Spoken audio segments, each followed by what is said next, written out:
Geese and Grease podcast. We're all about that Midwest motor culture, and I'm Flannel Philip.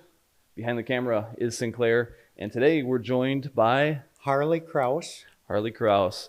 Well, Harley, thank you for coming in today and sitting down with us and bringing your truck with you. Where are you from, Harley?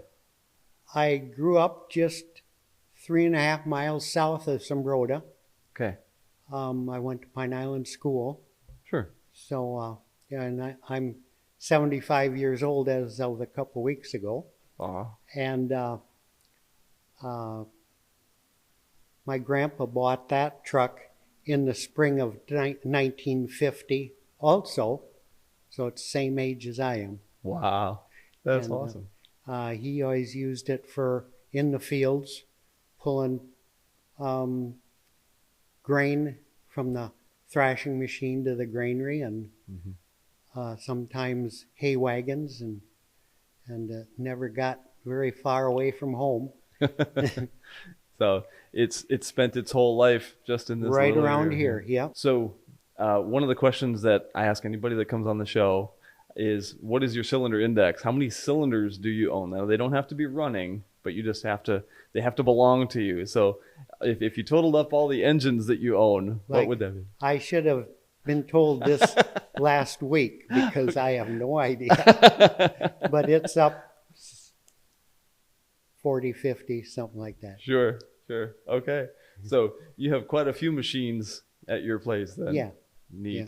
Motorcycles, snowmobiles, 2 pickups. Okay. A good one, a new one, and this one, and some tractors. Cool. And so growing up on the farm, you were just always busy with Dad Yep. in field work, and Sure. yeah, went Neat. to school in Pine Island. Okay. And Yep. And when you're a family man, you got married, you had kids and things like that. We can get into that later if you'd like. But Yeah. what was your job? What was your career? I went to school at Anoka Tech for electrician, electrical construction. Sure. And before I even finished school, Arnie Grosbeck from town here called me and told me to come and talk to him. And he said, when you graduate, come and see me. You got a job. So I immediately started working with him after I got out. Okay. And worked with him about 5.5 years. And by that time, I had my A Master license. So As an electrician? as electrician. Okay. So I a friend in Rochester who owned part of the Yamaha shop with and that other owner was a builder. Okay. And Dean was his name, Dean Robertson. And Dean was after him to let me have a chance to bid a house. Okay. And he said, well, he was happy with his electrician. So I said, that's all right. So I continued to work with Arnie. But pretty soon, Bill came and said that, or gave me a print. He said, figure this out. And I did. And he said, if you can do them for that price, you got all my work. So Wow. I was immediately too busy. Wow. Off you went. Off I went, yeah. Neat. It was 40 years of electrical contracting business with employees, and mostly in Rochester, but a lot of farm work around Pine Island. Sure. You must have enjoyed it then if you did it for that long. Yeah. That's fantastic. How many guys did you have working for you? I think the most was with myself 5. Okay. 4 employees. Sure. All right. And did each one of the guys have their own work truck or a van that they were working from, or were you all working together as a group? No, we split up. Okay. We eventually both had cube vans that I got because it'd haul quite a bit of stuff for different jobs. Yep. You would need to bring tools and parts and equipment with you everywhere you went. Yeah. Sure. And I suppose you probably got to know inspectors pretty well over the years too. You know, they're checking your work and making sure. Yeah. So, yeah. And as laws would change, or zoning codes and things like that change over the have years. to keep up on it. Keep up on it. Sure. Yeah. A code class, which would be, I think, 16 hours every other year. Gotcha. Just update. Yep. That makes sense. And that's probably required by the state, I would imagine. Yes, State Board of Electricity. Keeps everybody safe that way. Yeah. Ask any car guy, what's something that you'd like to change in your build, and I guarantee he'll say something about the electrical wiring. Because just like going shoe shopping with your girl, it can feel overwhelming and hopeless. But great news, the Peace and Grease podcast is sponsored by WireCare. They've got all the connectors and terminal ends, sleeving, heat shrink, zip ties, and all the tools to make your project's electrical wiring something to be proud of and show off at the next cruise night, because it's done safe and organized and done right. We're excited to be working with WireCare at the Peace and Grease HQ, so go check out their products and tools at wirecare.com. Well, back to the truck a little bit. So this was in the family. Did you say it was your uncle's truck? Is that No, my grandpa's. Your grandpa's truck? Wow. Yeah. That's fantastic. And he bought it new? New. Okay. In 1950. 1950. Wow. And so did it then pass to your father and then to you, or how did that work? No. Grandpa and Grandma had a farm just up the road from us. And then my uncle and his and Dad's sister farmed together. Okay. And they each had some machinery and shared stuff. And Sure. Sure. But Grandpa kept that. He retired in 63. Okay. And moved off the farm, and the farm was sold, and built a house up on the corner just 3 miles south of here. Okay. And he still kept the truck. Neat. And my cousin Joel Flemke was running a greenhouse, and he's 2 or 3 years younger than I am. He was running a greenhouse, and his wife Nancy just fell in love with that truck. So Neat. Eventually she kept after him to sell it to her. And he said, well, I'll just give it to you. And she said, no, I want to buy it. So they settled on $20. Wow.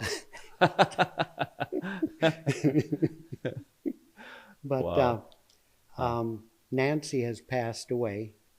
But Joel was good mechanics around the farm, but nothing like working on vehicles. And something like this kind of always needs attention. Sure. And lots of times it needed brakes or this or that. And one day Nancy came and asked if I wanted to buy a truck. And I wasn't sure what she was getting to. And she said, well, that one. Wow. And I said, well, how much? $20. Wow. That's fantastic. So you were able to buy your grandpa's truck back from Nancy again. Yeah. Wow. Yeah. That's fantastic. That's a neat story. Yeah. I'm glad it's back in the family Yeah. again. Good. So it sure doesn't look like much has changed on the truck since 1950. I mean, I'm sure there, like you said, maintenance things, tires and brakes and things like that. But is it still the original engine? I've got the original engine in the shop. We just switched it this spring. I see. Okay. Because the old one, it was geared so low that you couldn't really go anywhere. I see. And so we did the update. The old engine was a 219 cube. And this is the update of Chevy to the 235. I see. Okay. So it's... Sure.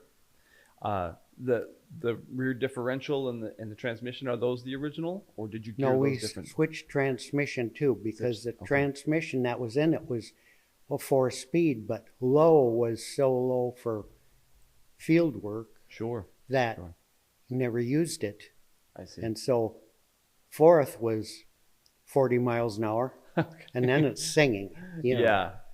So no, we put in a 5-speed behind the 235 engine. Nice. And it's much more enjoyable for driving and cruising now, I'm sure. Yeah. Good. it'll easily go 60 now. Wow, that's great. And because now you can go faster, do you have radial tires on it now, or is it still Not the yet. bias ply? I replaced the tires quite a few years ago, but Okay. we went bias. Yeah. But the radials would handle better and smoother. Sure. But- Sure. Yeah. I kind of wanted to keep it original. Absolutely. I was going to ask you, do you have plans to change anything else on it? or Not do you- really, no. Okay. You'd like to just No. keep it as is. Mhm. Neat. Yeah. Neat. It's got the original box that Grandpa built Hmm. for hauling oats, and Wow. And I meant to ask you, what did your grandpa raise? What was he farming on the farm there? What was he raising? the normal stuff around here: corn, soybeans, oats, hay. Okay. Any animals on his farm? Oh, he milked Okay. many years. Yeah. Alright. So he had a dairy and Yeah, things like my that. dad and my uncle Leslie Flemke, they each milked, had their own herds, Sure. Okay. but worked together in the fields. Neat. So, Did the truck ever have to pull a trailer around or anything like that, or was it? it'd pull hay wagons. And, Sure. Okay. So he was growing alfalfa then to feed the Yeah, cows? the cows, Okay. yeah. Yep. Okay. Mhm. You mentioned earlier that you have a lot of motorcycles around your place and things like that. Tell me about some of the bikes that you have or that you've built over the years. Well, my best friend Paul Groth and I lived within a quarter mile of each other, and so we was always into stuff, with engines and whatever. And he bought a old Cushman, Yeah. and I bought a Sears moped, our first bikes, Sure. and we'd drive them into town, despite we didn't have a license, Sure. to school and stuff in the summer, Neat. and then we'd eventually step up to something bigger. Yeah. So, Okay. So that was maybe your first bike, your first motorcycle was the this Sears the moped. Sears one. Yeah. Neat. Yeah. That's cool. It progressed from there. What kind of other bikes did you have after that, or what kind of builds did you do? Well, the Dean Robertson I mentioned was part owner in the Yamaha shop, so Yeah. that kind of tells you what bikes Yeah. I ended up with, because they'd trade things in, and I'd always be down there and looking them over. I think I'll bring one of mine in and trade it for that one. Neat. Yeah. So I traded quite often. Sure. Most of them dirt bikes, though. Okay. Yeah. Yeah. That makes sense because you're out in the country, so Yeah. you could Mhm. tear around in the ditches or Yeah. whatever you'd like to do.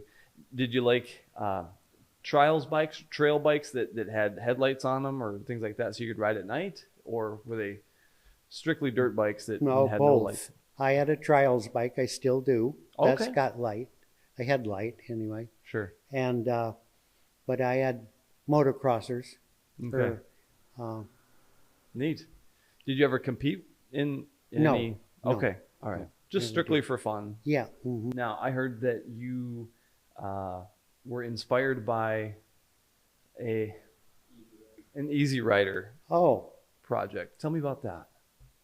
well, Paul and I were in the same classes, and I think it was 9th grade. Another kid knew we had motorcycles, and he said, how would you like to buy an Indian 74 cube? Yeah. So that's big for our size. Sure. Sure. We are just bedding cows for a few dollars a month, so we can't afford that. Yeah. So he kept honest and buy it, and kept coming down in price, and I think we agreed on $40 or something like that, but it was in pails, parts. Wow. Okay.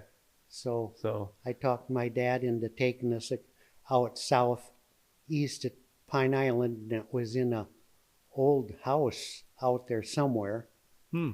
and lugged the parts to the truck out in the road because it was in the winter and it was snowed in. Yeah. So Wow. the reason our fathers let us get that is because they figured those kids will never get that going, but it'll give them something to do. Sure. Okay. Well, Okay.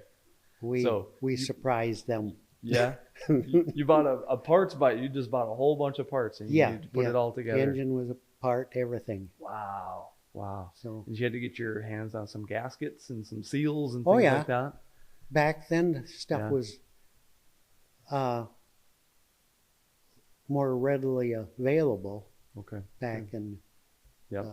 Yep. 65 in there somewhere. I see. Yeah. So this And then- this Indian ended up Well, going together. we had it fully dressed the Hmm. way it, pretty close the way it was new, Wow. except for a few parts we couldn't find. But Harley Davidson and the Indians were pretty close same, so we had some Harley Davidson parts on it. But it was 75-80% Indian, Yeah. and that's where we should have left it. We drove it for at least one summer, and then Easy Rider came along, and of course we got the fever of that. You bet. Yeah. Yeah. That movie inspired a lot of folks. Uh-huh. Yeah. Yeah. And we was both in ag class, and we'd have shop time, and we was supposed to everybody bring in a project to something to do with the farm to build in the shop. Mm. Well, that shop was amazing to us because it had stuff that, we never dreamt we'd ever have. Mm. And most of the kids was just screwing around all the time, wasn't doing anything. Okay. So Paul and I started bringing in stuff for the motorcycle. Yeah. And first instructor, oh, what's that for? Oh, it's for a disc or a wagon or something, something that wasn't very revealing to what it was. Sure. But Okay. finally we got down to extending the forks and stuff. So Yeah. he knew what we were doing. Sure. But by then he was interested in what we were doing and let us continue. So we did a lot of work in ag class and on study halls Wow. that That's pretty neat. we had the equipment to put work on it. Mm. That's pretty cool. Welding, cutting, Yeah. whatever. So you were having to change the angle of the forks and then extend the. Yeah. Yep. Yeah. Because you were building a chopper, Yeah. just like the Yeah. movie. Yeah. Okay. All right. Neat. That's pretty cool. And your instructors, once they caught on to what you were doing, they all liked right. it. They Yeah. were, yeah.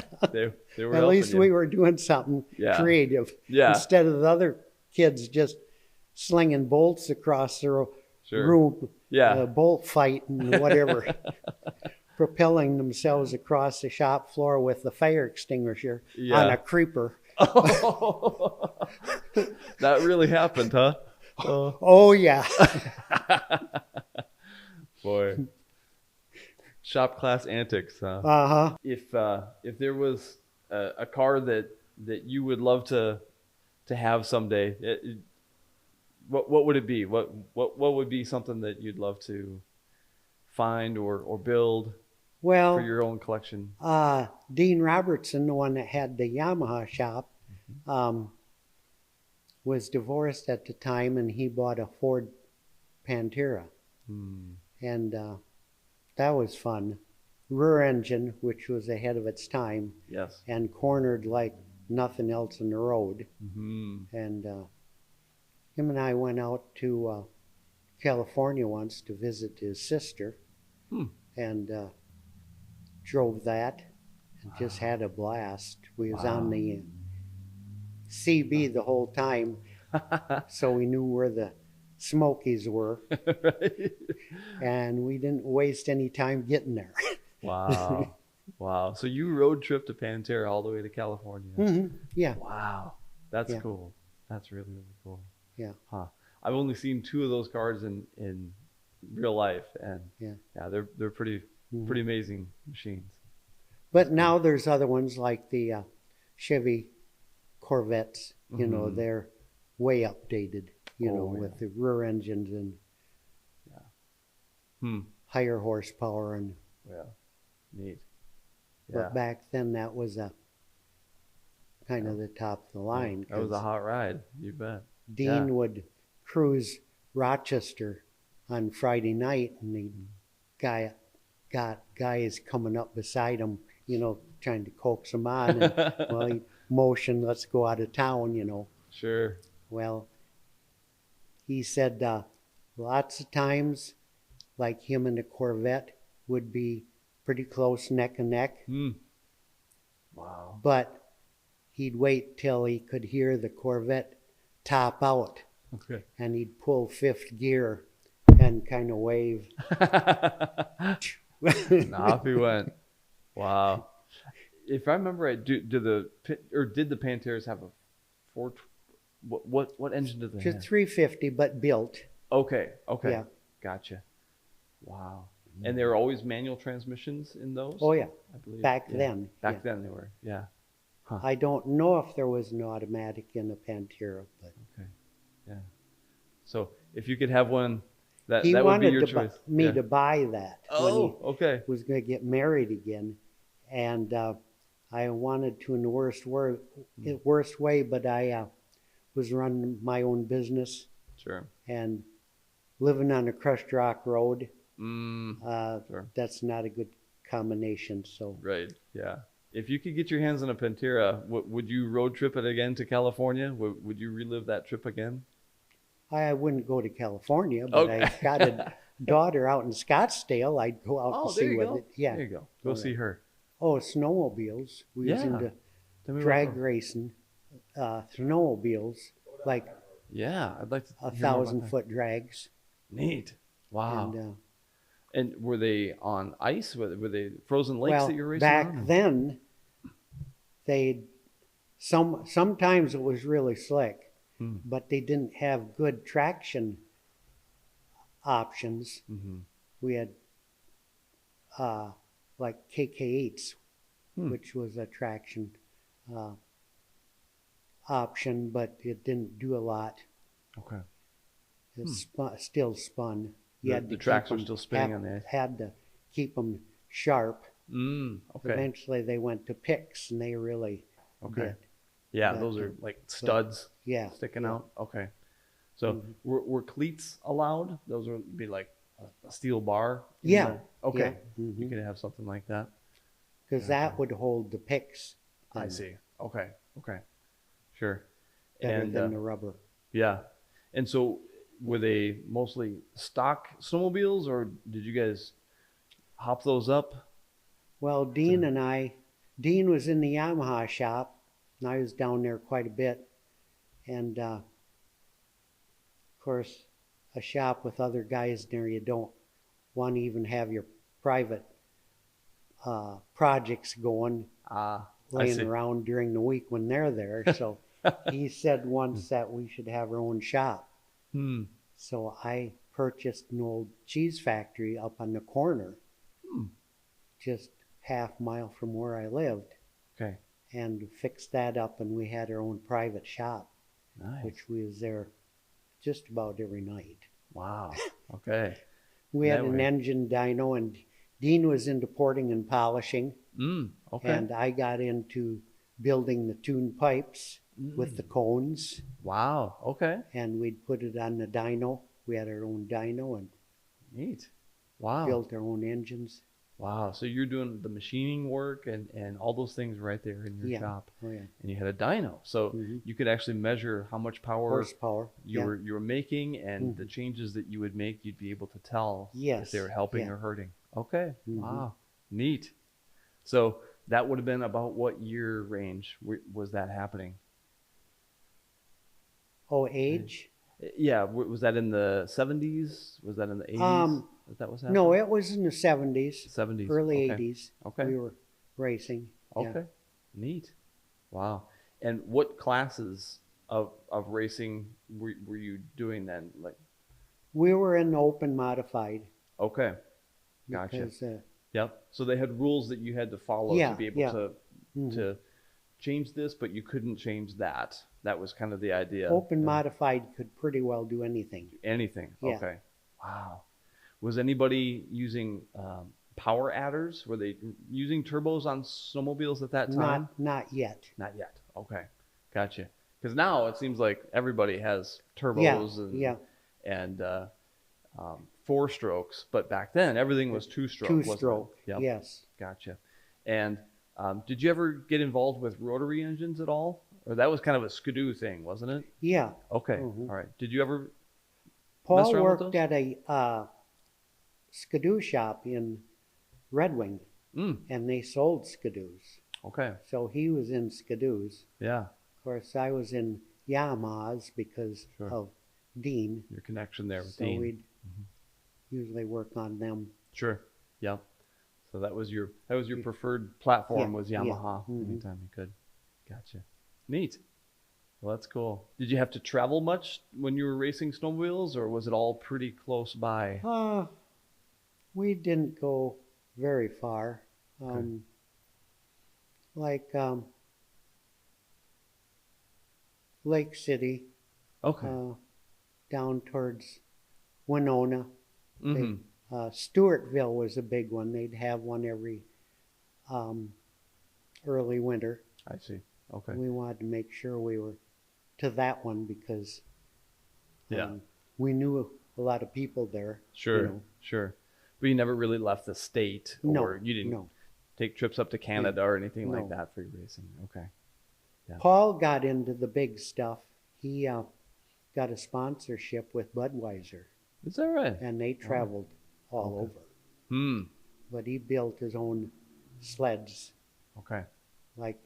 looked like the rail dragsters, only with skis. I know that there's different styles of snowmobile racing. Some people were doing oval track, or they were hill climb and things like that. Did you pretty much stay with the drag racing? Yeah. Okay. Well, this was fun to sit down with you and Yeah, hear some of these it's nice, stories, and yeah. you can tell us about the truck and the history. I'm so glad that it came full circle back Yeah. to your family again. That's fantastic. Mhm. And well, thank you for bringing it in today. Thank you for sitting down with us. No problem. It's a pleasure to meet you, my friend. Same here. Thank Pleasure you. to meet you. We want to make sure and thank WireCare, our sponsor. And we also want to remember to remind you that our Patreon community is always there for additional content. And you guys can see episodes early. You can see behind the scenes stuff of what we have going on. And we thank you for watching and coming along with us on this episode. Thank you for sitting down with us, Harley, and bringing your truck in Thank today. you.